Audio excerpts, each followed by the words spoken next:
Okay, with 3 snow days and the last 4 school days, I think we better do a little video here. So, because we'll never even get through the electrostatic stuff, not to say get to magnetism at the rate we're going.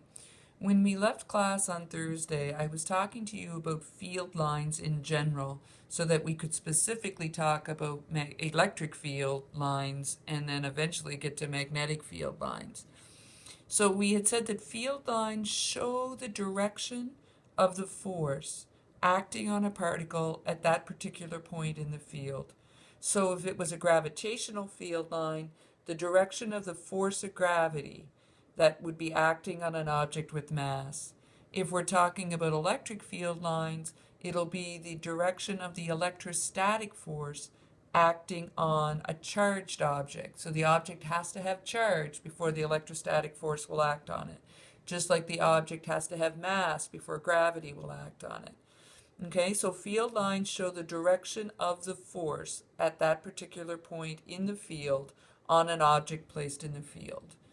Field lines can never cross, and Ant mentioned this the other day. Field lines can never cross, okay?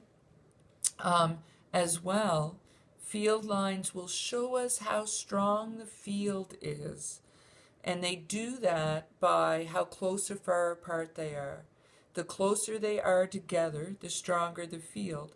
So if you think of the Earth, all of the Earth's field lines, so this is the Earth, all of the Earth's gravitational field lines would be directed towards the Earth because that's the way gravity acts, towards the Earth.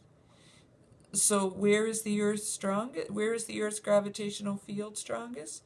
Close to the center, close to the surface of the Earth.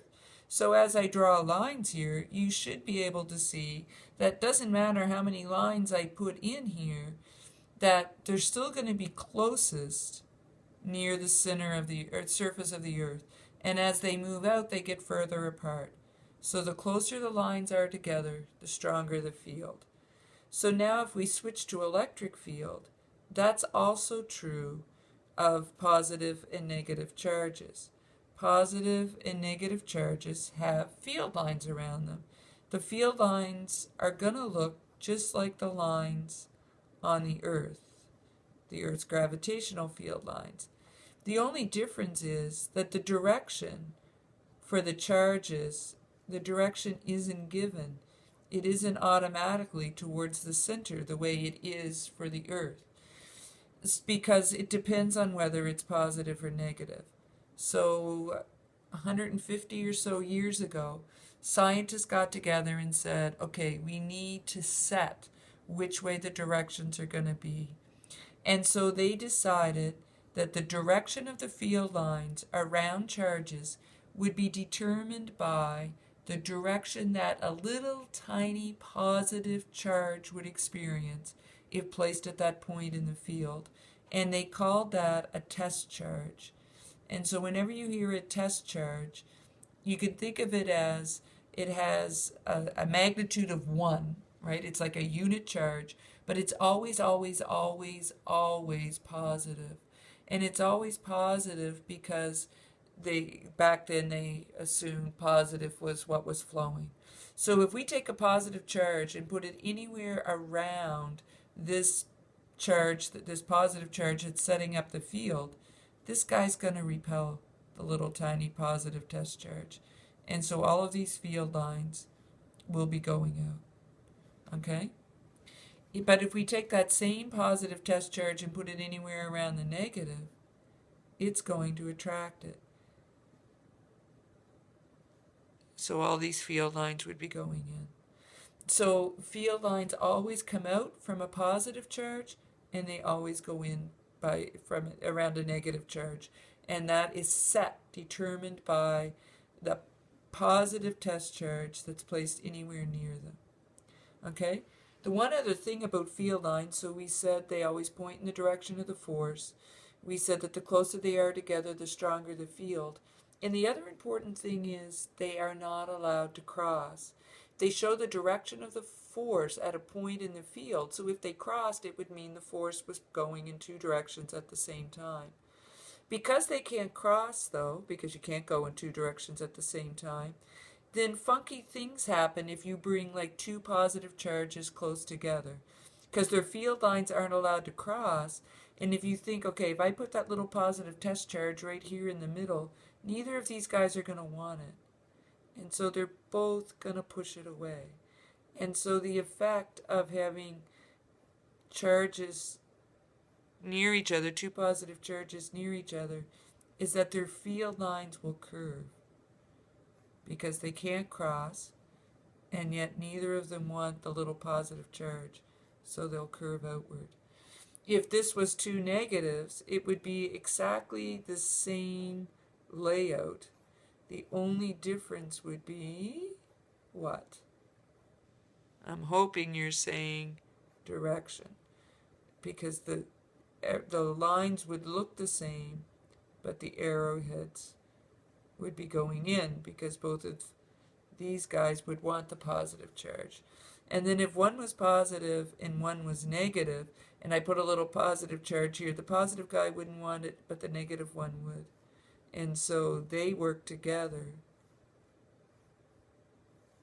sending the little positive dude over to the negative guy. So the field lines still curve. They just all go towards the negative. And technically, field lines should always be closed loops. Oftentimes, we can't see the end of the closed loop, so we draw them as non-closed loops. But field lines are usually always closed loops. That's certainly always true for magnetic fields, and we'll get there. Okay, a couple of other things with electrostatics. So remember, we had two equations for electric field. E is equal to kq over r squared, and E is equal to FQ over Q. And we had one equation for FQ. It was KQQ over R squared. Okay? The two other little things in electrostatics, one is something called electric potential energy. We talked about potential energy in grade 11. We had gravitational potential energy, and we had elastic potential energy. Remember, potential energy is energy that's stored in an object, and the test of potential energy is if you release it, the object should move. So gravitational potential energy, we're on the top of the roof and I let one of you go, and obviously you're going to move. Elastic potential energy, I have a spring, stretched or compressed. I release it, it moves. Electric potential energy then has to do with, I have a charge setting up a field, and I'm going to move another charge in towards it. Remember, in order to give something potential energy, we have to do work on it. So I had to do work to carry you to get you to the roof. I had to do work to stretch or compress the spring. And I'm going to have to do work to move this object into this spot. So, and remember, work done is equal to F delta D. Well, and that's going to be equal to change in electric potential energy, EQ. Okay, well, F is KQQ over R squared, and delta D would be R. So this is going to be equal to KQQ over R, and that is the change in potential energy, electric potential energy. Now, the equation that we use most often in Science 12.2 that's connected to that is something when we take the amount of work done and we divide it by the charge that we're moving in the field. And when we do that, we get something that's called electric potential difference. Electric potential difference. And lots of times, because physicists are lazy, we don't call it electric, we just call it potential difference. And then tons of times we don't even call it potential difference, we just call it potential. It's all the same thing. It also has one other name, and that other name is voltage. Electric potential difference is voltage, and W over Q is equal to V, voltage. Okay?